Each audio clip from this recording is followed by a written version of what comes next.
My fellow Americans, 4 years ago, we launched a great national effort to rebuild our country, to renew its spirit, and to restore the allegiance of this government to its citizens.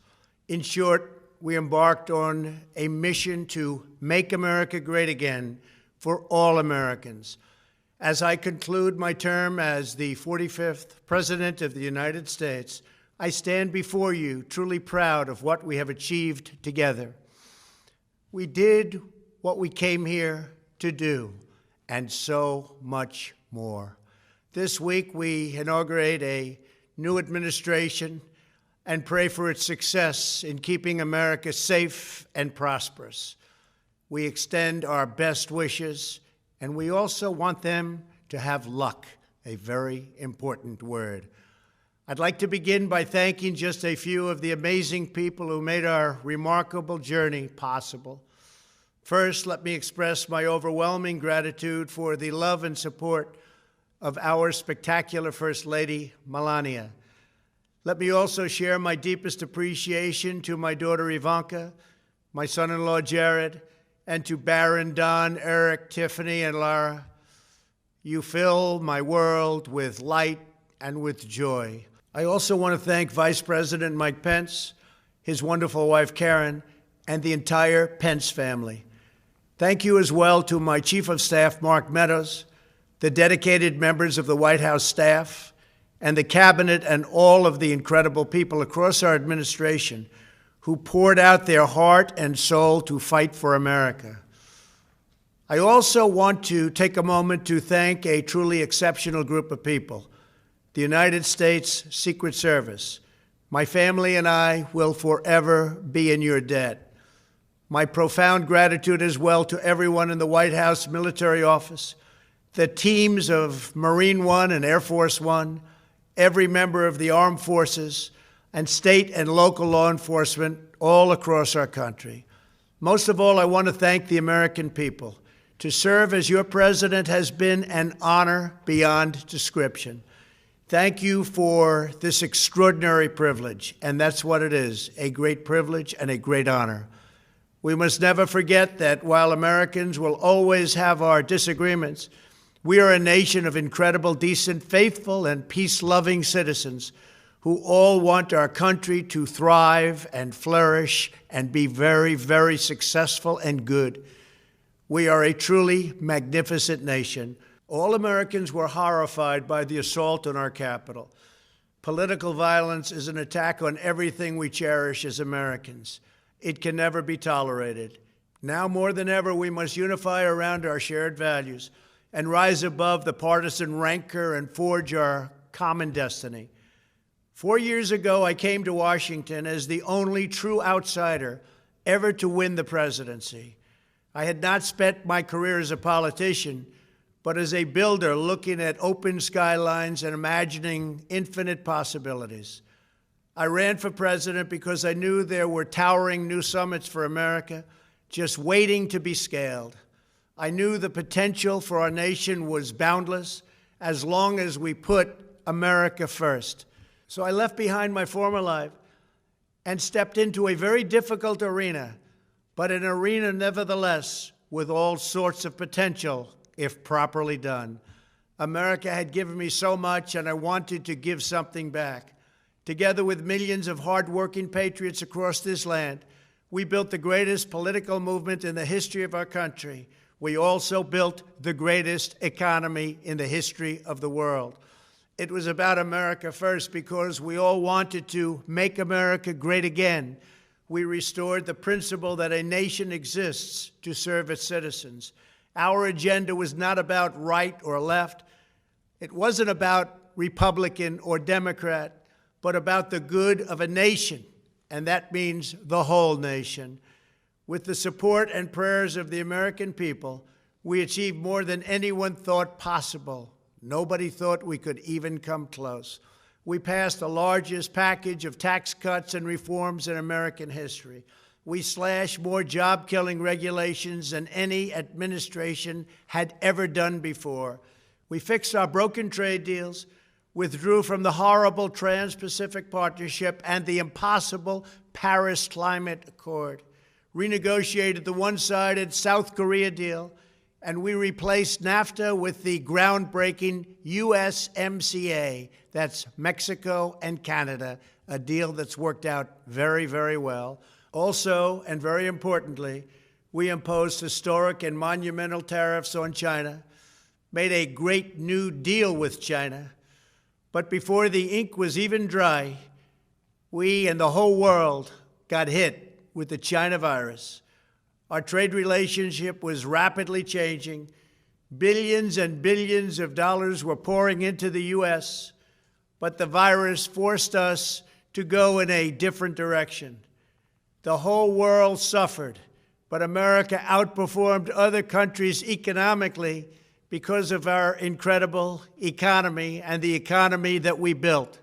Without the foundations and footings, it wouldn't have worked out this way.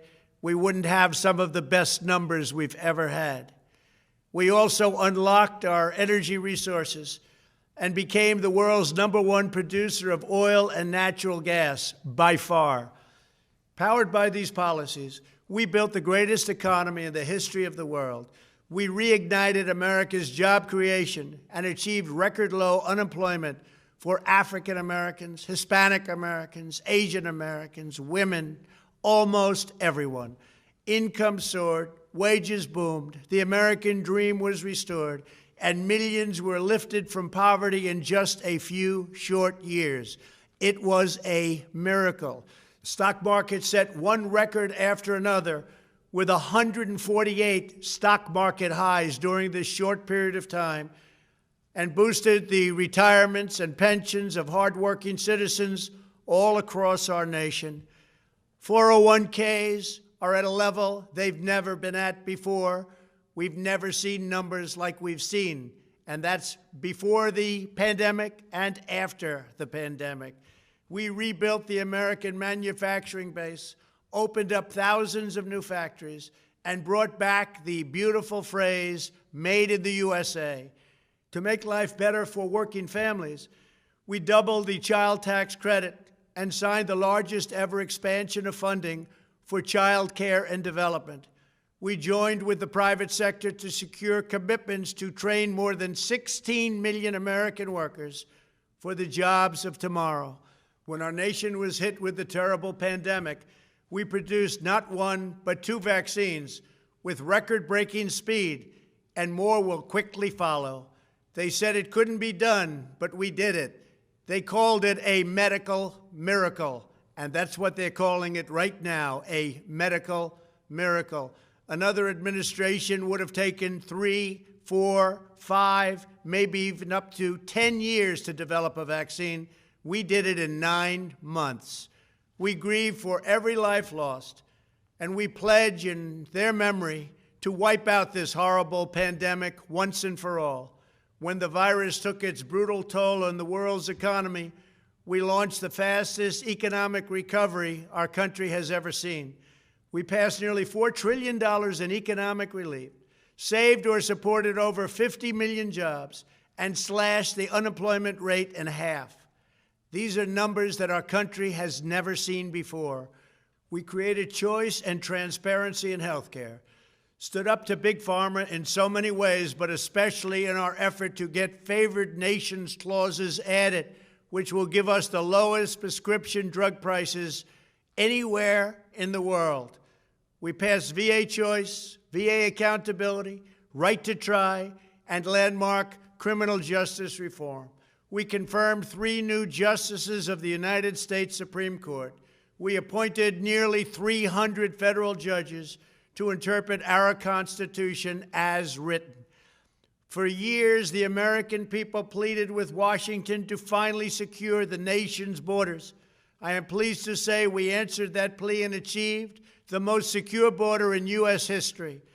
We have given our brave border agents and heroic ICE officers the tools they need to do their jobs better than they have ever done before, and to enforce our laws and keep America safe. We proudly leave the next administration with the strongest and most robust border security measures ever put into place.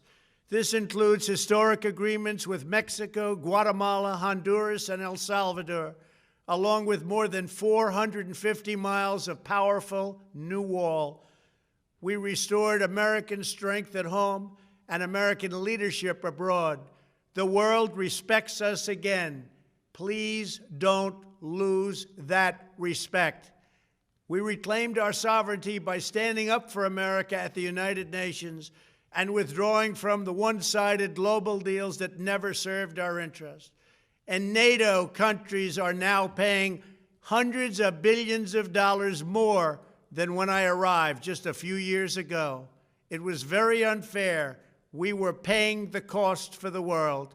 Now the world is helping us. And perhaps most importantly of all, with nearly $3 trillion, we fully rebuilt the American military, all made in the USA. We launched the first new branch of the United States Armed Forces in 75 years, the Space Force.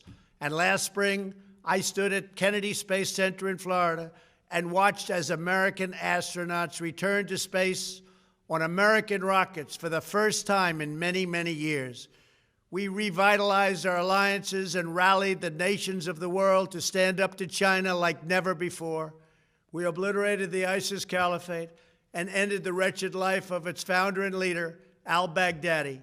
We stood up to the oppressive Iranian regime and killed the world's top terrorist, Iranian butcher Qassem Soleimani.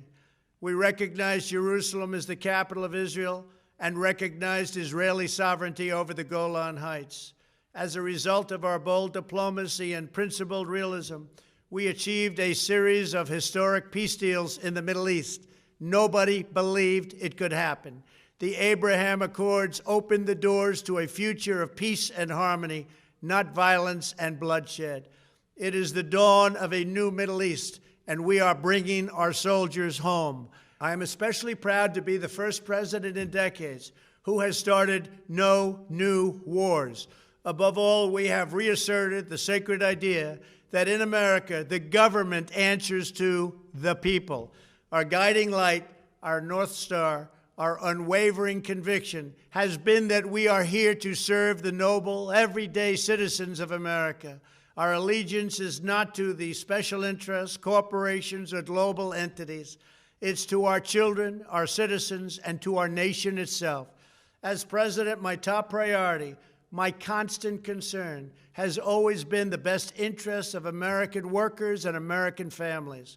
I did not seek the easiest course. By far, it was actually the most difficult. I did not seek the path that would get the least criticism.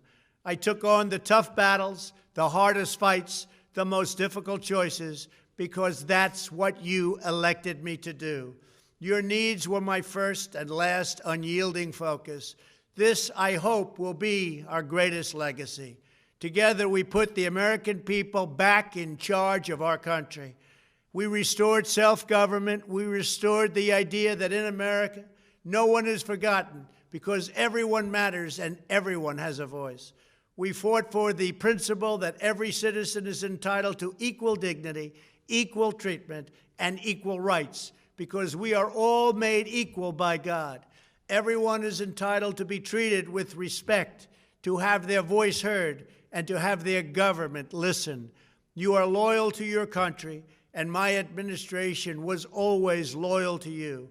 We worked to build a country in which every citizen could find a great job and support their wonderful families. We fought for the communities where every American could be safe and schools where every child could learn. We promoted a culture where our laws would be upheld, our heroes honored, our history preserved, and law-abiding citizens are never taken for granted. Americans should take tremendous satisfaction in all that we have achieved together. It's incredible. Now, as I leave the White House, I have been reflecting on the dangers that threaten the priceless inheritance we all share. As the world's most powerful nation, America faces constant threats and challenges from abroad.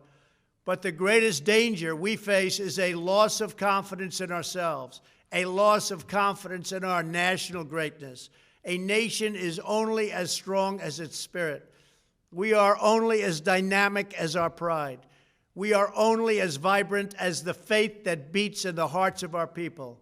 No nation can long thrive that loses faith in its own values, history, and heroes, for these are the very sources of our unity and our vitality. What has always allowed America to prevail and triumph over the great challenges of the past has been an unyielding and unashamed conviction in the nobility of our country and its unique purpose in history. We must never lose this conviction. We must never forsake our belief in America. The key to national greatness lies in sustaining and instilling our shared national identity. That means focusing on what we have in common, the heritage that we all share. At the center of this heritage is also a robust belief in free expression, free speech, and open debate. Only if we forget who we are and how we got here could we ever allow political censorship and blacklisting to take place in America. It's not even thinkable. Shutting down free and open debate violates our core values and most enduring traditions. In America, we don't insist on absolute conformity or enforce rigid orthodoxies and punitive speech codes. We just don't do that. America is not a timid nation of tame souls who need to be sheltered and protected from those with whom we disagree. That's not who we are. It will never be who we are. For nearly 250 years, in the face of every challenge, Americans have always summoned our unmatched courage, confidence, and fierce independence. These are the miraculous traits that once led millions of everyday citizens to set out across a wild continent and carve out a new life in the Great West. It was the same profound love of our God-given freedom that willed our soldiers into battle and our astronauts into space. As I think back on the past 4 years, one image rises in my mind above all others. Whenever I traveled all along the motorcade route, there were thousands and thousands of people. They came out with their families so that they could stand as we passed and proudly wave our great American flag. It never failed to deeply move me. I knew that they did not just come out to show their support of me. They came out to show me their support and love for our country. This is a republic of proud citizens who are united by our common conviction that America is the greatest nation in all of history. We are and must always be a land of hope, of light, and of glory to all the world. This is the precious inheritance that we must safeguard at every single turn. For the past 4 years, I have worked to do just that. From a great hall of Muslim leaders in Riyadh to a great square of Polish people in Warsaw, from the floor of the Korean Assembly to the podium at the United Nations General Assembly, and from the Forbidden City in Beijing to the shadow of Mount Rushmore, I fought for you, I fought for your family, I fought for our country. Above all, I fought for America and all it stands for, and that is safe, strong, proud, and free. Now, as I prepare to hand power over to a new administration at noon on Wednesday, I want you to know that the movement we started is only just beginning. There's never been anything like it. The belief that a nation must serve its citizens will not dwindle, but instead only grow stronger by the day. As long as the American people hold in their hearts deep and devoted love of country, then there is nothing that this nation cannot achieve. Our communities will flourish, our people will be prosperous, our traditions will be cherished, our faith will be strong, and our future will be brighter than ever before. I go from this majestic place with a loyal and joyful heart, an optimistic spirit, and a supreme confidence that for our country and for our children, the best is yet to come. Thank you and farewell. God bless you. God bless the United States of America.